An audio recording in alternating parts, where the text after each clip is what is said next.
ஆண்டவர் உலக இரட்சகர் இயேசு கிறிஸ்துவின் நாமத்தினாலே அன்பின் வாழ்த்துக்கள்.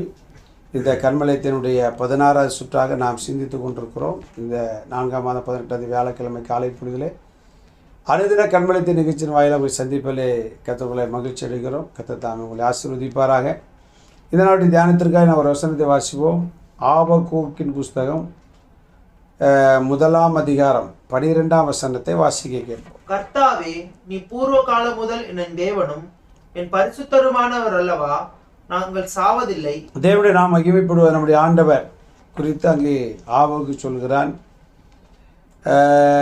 நீர் பரிசுத்தமானவர்கள் அல்லவா? என்ன அப்படின்னா, நீர் என் தேவன், நம்முடைய ஆண்டவர் கர்த்தர் நம்முடைய தேவன் என்பதை நான் பல நிலைகளிலே மறந்து விடுகிறோம். சொல்கிறோம் மற்றவர்களில் இயேசு தான் என்னுடைய தேவன், கர்த்தர் என்னுடைய தேவன், அவர் ஜீவனுள்ளவராக இருக்கிறார், அவர் நேற்று மீண்டும் என்று மாறாதவராக இருக்கு, அதெல்லாம் சொல்கிறோம். ஆனால் நமக்கு சோதனை, கஷ்டம், கண்ணீர், நெருக்கடி, மனக்குழப்பங்கள், முடிவெடுக்க முடியாத நிலைமை வரும்போது ஆண்டவரை மறந்துடுவோம். அந்த நேரம் தான் கர்த்தர் நம் தேவன் என்பதையே நம்ம நினைவு கூற வேண்டும். சோத்திரம். அதாவது சொல்லலாம், நெருக்கத்தில் கர்த்தரை நோக்கி கூப்பிட்டு பர்க்மான் செய்ய பண்ணார் இல்லையா? நெருக்கத்திலே கர்த்தரை நோக்கி கதறி கூப்பிட்டேன், நெருங்கி வந்து குரலை கேட்டு விடுதலை கொடுத்தார். அந்த நெருக்கத்தில் தான் கர்த்தர் நம் தேவன் என்பதை நாம் உணர வேண்டும்.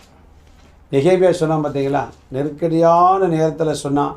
நெகேமியா 4:20 அவன் சொல்லும்போது பார்த்தீங்க அப்படின்னா, நீங்கள் எவ்விடத்திலே எக்கால சத்தத்தை கேட்கிறீர்களோ அவ்விடத்திலே வந்து எங்களோட கூடுங்கள், நம்முடைய தேவன் நமக்காக யுத்தம் பண்ணுவார். நம்முடைய தேவன் நமக்காக யுத்தம் பண்ணுவார். நம்முடைய தேவனை குறித்த அறிவு, சோதனை, போராட்டம், எதிரிகளுடைய நெருக்கடிகள் வந்தபோது சொல்கிற நம்முடைய தேவன் நமக்காக யுத்தம். அப்போ நாம் கர்த்தர் நம் தேவன் அப்படின்னா அவர் நமக்காக என்ன செய்வார்? யுத்தம் பண்ணுவார்.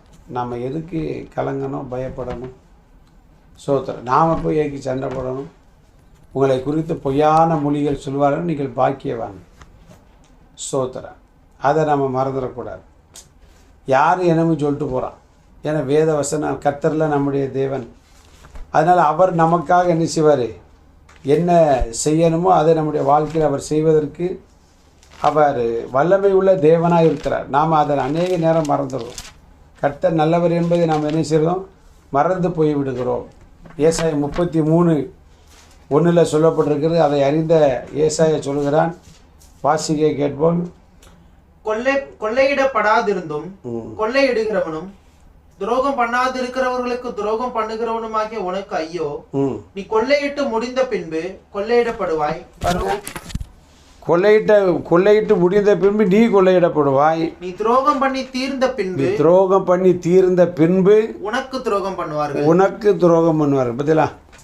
கர்த்தர் நமக்காக யுத்தம் பண்ணுறது அப்படி தான். சில பேர் நம்மளை கொள்ளையிடும் போது, நமக்கு துரோகம் பண்ணும்போது, நம்ம ஆண்டவர் நம்முடைய தேவன் என்பதை மறந்து விடுகிறோம். நம்ம அமைதியாக இருந்தால் போதும், அவர் பார்த்துக்கிடுவார். அதான் ஆண்ட சொல்கிறார், கொள்ளையிடப்படாதது நம்ம அவனை கொள்ளையடிக்கலை, அதான் நம்ம அவங்கள பேசலை. ஆனால் அவங்க நமக்கு விரோதமாக பேசுகிறது, பொய் சொல்கிறது ஆண்டவர் விட்டுக்கிட்டே இருக்காருன்னா அவர் அப்போ அமைதியாக இருப்பார். துரோகம் பண்ணாதிருந்தும் துரோகம் பண்ணுகிறவர்களுக்கு உனக்கு ஐயா அப்படிங்கிறது. ஏன் அப்படின்னா, நீ கொள்ளையிட்டு முடிந்த பின்பு உன்னை கொள்ளையிடுவார்கள். நீ துரோகம் பண்ணி தீர்ந்த பின்பு உனக்கு எரிச்சுவார். இது யார் செய்கிறா அப்படின்னா கர்த்தர் செய்கிறார். அதுதான் 2ஆம் வசனத்தில் சொல்ல, கர்த்தாவே எங்களுக்கு இறங்கும், உமக்கு காத்திருக்கிறோம். தேவரீர் காலில் அவர்கள் புயமும் இக்கட்டு காலத்தில் எங்கள் ரட்சிப்புமாயிரும். பார்த்தீங்களா?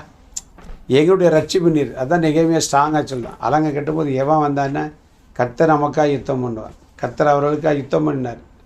எவ்வளவு நெருக்கடி, எவ்வளவு கேவலம், என்ன செய்திருவாங்க? ஒரு நரி போனால் அந்த காம்பவுண்டு சுவர் இடிஞ்சு விழுந்துடும். இன்றைக்கி அநேக நம்முடைய குடும்பத்தை, ஊழியத்தை, தனிப்பட்ட வாழ்க்கையை அவமானப்படுத்துவாங்க. ஒன்றும் கவலைப்படாது. கர்த்தர் தேவன் என்பதை மறந்துடுவார். அவர்களோடு யுத்தம் பண்ணுவார். எப்போ? அவங்க யுத்தம் பண்ணி முடிந்த பின்பு யுத்தம் பண்ணுவார். அவர்கள் குறை சொல்லி முடிந்த பின்பு ஆண்டவர் சொல்லுவார். சோதரர். அதனால் ஒன்றும் கவலைப்படாதீங்க, தைரியமாக இருங்க. கர்த்தர் என் தேவன் என்கிற நம்பிக்கையில் பலப்படுவோம். கர்த்தர் நமக்காக யுத்தம். நல்ல பிதாவே, நீரே எங்களுடைய தேவனாக இருக்கிற அப்படின்னால் எந்த சூழ்நிலையிலும் நீர் செய்ய போகிற யுத்தத்திற்காக, நீர் கொடுக்க போகிற பதிலுக்காக ஸ்தோத்திரம். ஒவ்வொருவரையும் தைரியப்படுத்து இயேசுவின் நிமித்த பிதாவே. ஆமென். God bless you. நாளை காலை கர்மலயத்தை சந்திக்க வரைக்கும் தேவ கிருபை தாயின் ரத்துவதாக. ஆமென்.